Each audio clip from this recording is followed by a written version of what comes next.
All right, good afternoon. Is everybody ready? Yeah, go. Last person in, yes?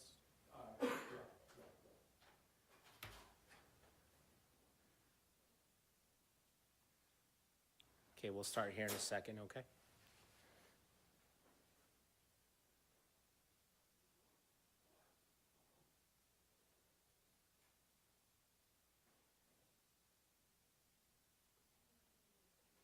Everybody, thumbs up. Sorry, the lights are a little bright. Yeah? Okay. Okay.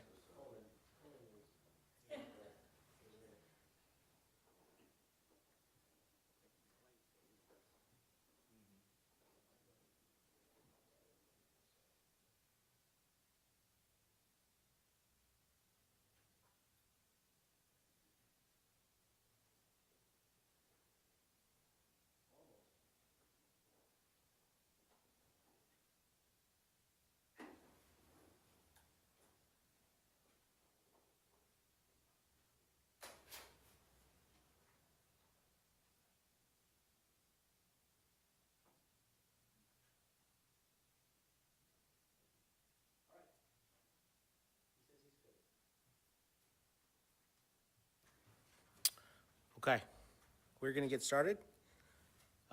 First of all, my name is Detective Richard Encinas. Last name is Encinas, and I work in the Media Relations Office for the Mesa Police Department. So let me start by saying, first of all, good afternoon. Thank you all for coming on such short notice. We just wanted, as a department, to get some information about what happened last night. We had a tragic accident, tragic loss of life. So this is one of those days that when I stand up here in front of you on a typical day, I just regurgitate facts and information and what we have, and then we all go about our day. This is not one of those days for us as a department. So our community, we suffered a terrible tragedy last night. Like I said, 3 teenage girls lost their lives in a fatal traffic accident, and a 4th one is in the hospital with some serious injuries. So as a department, as a community, and as a family, we consider ourselves family. We just wanted to send our condolences out to all the loved ones of the teenagers who lost their lives in this accident.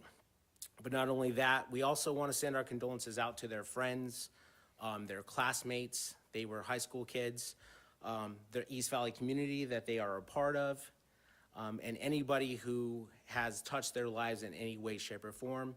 Our department is truly sorry for your loss. In addition, I also want to just say a quick note about the first responders that went to this scene yesterday.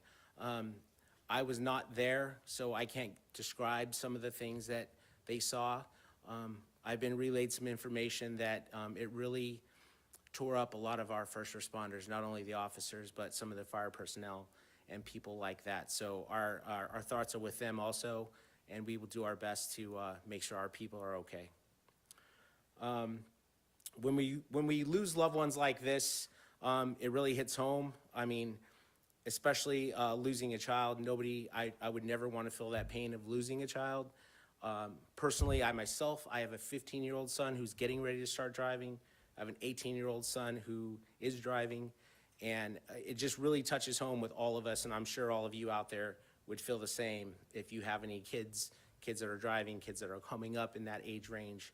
So, we really take this personally, and we're trying to do our best to bring a conclusion to this for the family so they have some closure. So with that, I will give you a few details about what happened yesterday. You guys already have the news release, so most of the details are on there. But in case you don't, last night around 9 o'clock, we had a vehicle that was traveling eastbound on Guadalupe Road in between Chrisman and Signal Butte.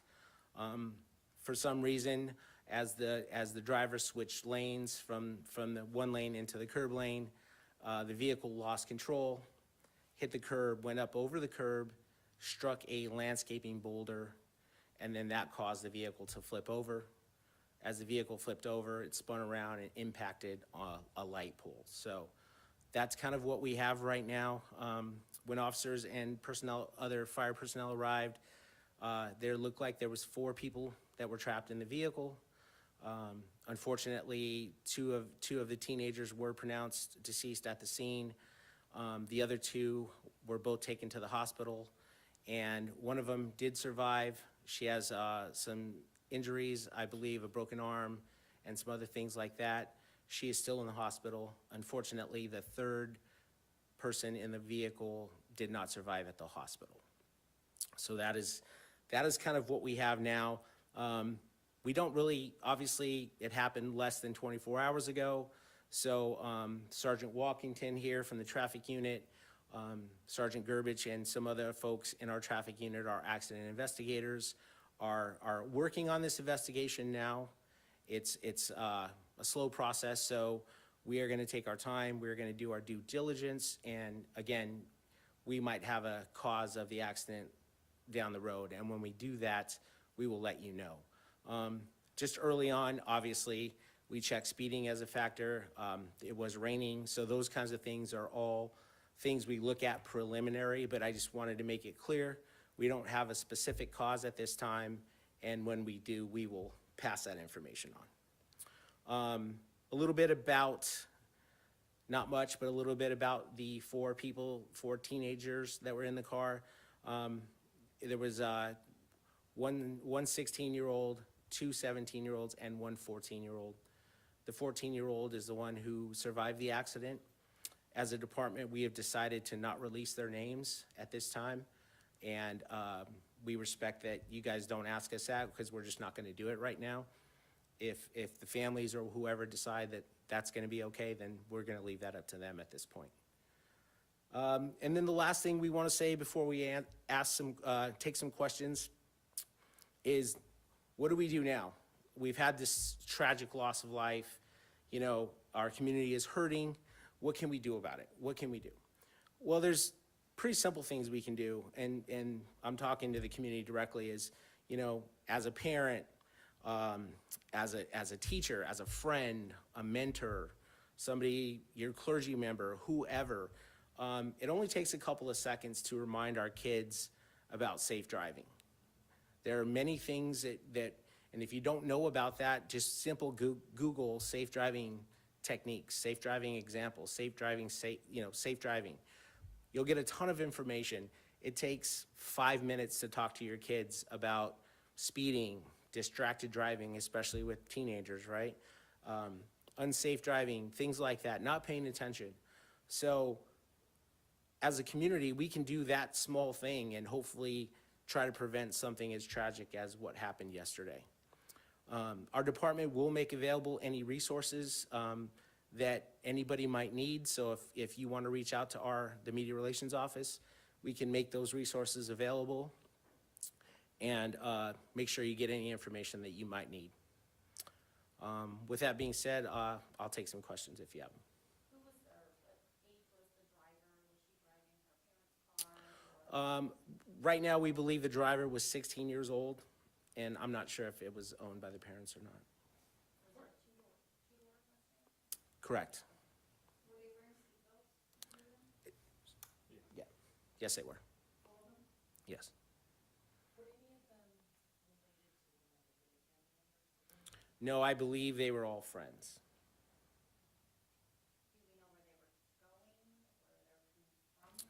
No, it is spring break right now, so I think they were on their way out with some other friends in a different vehicle. So obviously, we didn't get a chance. We didn't talk to any of them. You know, we're letting the investigation take its course, and then one of the people in the car is still in the hospital. So They were traveling with another group? that's what we believe, yes, at this time.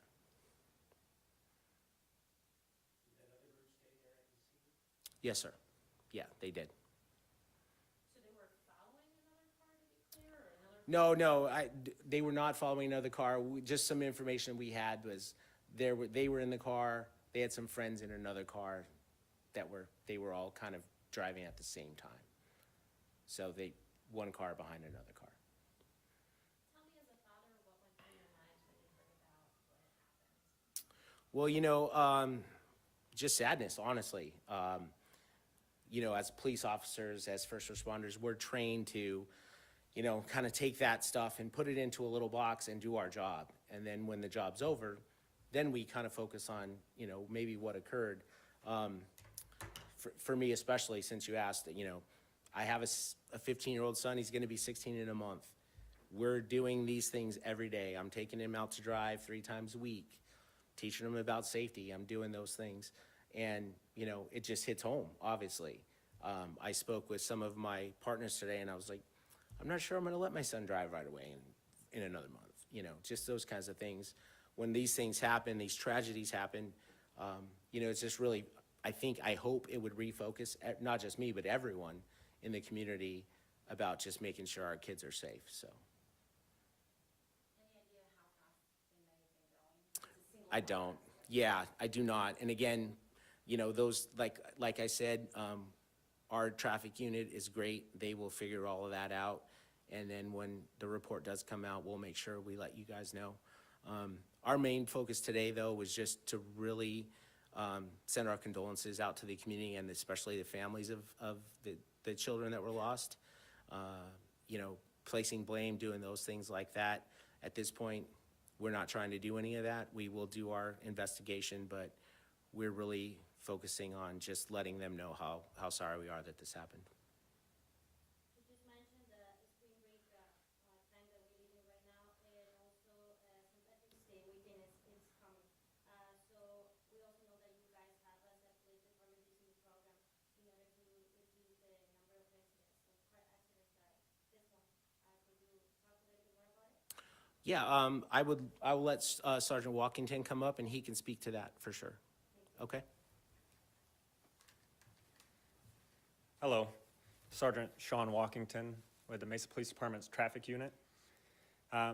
First off, I just want to reiterate what Officer Encina said and express my condolences to the family members and the friends of those lost. It's such a tragedy, I can't imagine how those family members are feeling right now. I have young children of my own, not yet of driving age, but anytime something like this happens, I also think about my own children and how painful this all must feel. So to get into a little bit about what we're trying to do here in Mesa. So prior to this tragedy, actually last week, we started our project, our Safer Streets, Operation Safer Streets. And it was due to the awareness that we had of the amount of fatalities we are having in the city of Mesa each year. Last year, we reported 44 fatal collisions, 44 fatal deaths due to the collisions in the city, and over 1,000 injuries. And this year, now with this tragedy of yesterday, we're at 16 already. So prior to this tragedy yesterday, we started this Operation Safer Streets. And what we're doing is we're using data on these previous collisions, looking at where these fatalities are taking place, looking at where the collisions of serious physical injuries are taking place, and targeting those areas with our traffic unit with support of our patrol officers to really dig in those areas and do high enforcement in those areas for all the reasons that are causing these collisions. Speed, distraction with people on their cell phones, inattention by making left turns in front of motorists, things of that nature. So we have a plan in place this month where we are doing it 2 days a week, specifically in specific areas that are dictated each day. And then next month, we will be doing it 4 days a week. So we are really putting a heavy effort into this. And it's not a drive to write tickets. It's really an educational purpose. It's no secret where we're going to be operating. Those locations can be put out to the public. I hope our ticket numbers are low, because if they are low, that means people are driving safely. And that's the whole point. So when people are going to be stopped, they may receive a citation or they may receive a warning, but one thing for sure is they'll be educated by those officers on the reasons for the stop and why we're out there, and that is to save lives and prevent people from getting seriously physically injured. Is there any questions to that point? Just to be clear on the number of fatalities, so you said it was It is 16 now, counting this last one, yes. Yes, sir. For parents watching, your best advice that they can pass down to their teenage drivers, weather's going on and they have to get maybe. Yeah, getting somewhere quickly, it shouldn't be the concern, right? We should be concerned about getting there safely. Slow down, pay attention, stay off your phones. It's a habit that a lot of people have to be distracted by cellular devices or other people in vehicles, and we just want people to be safe. So slow down, give yourself enough time to get somewhere, especially when there's inclement weather around. When roads are wet and there's standing water, obviously that increases the danger of driving out there. So give yourself enough time to get where you're going. Drive within your means and drive safely and get there alive. Any other questions?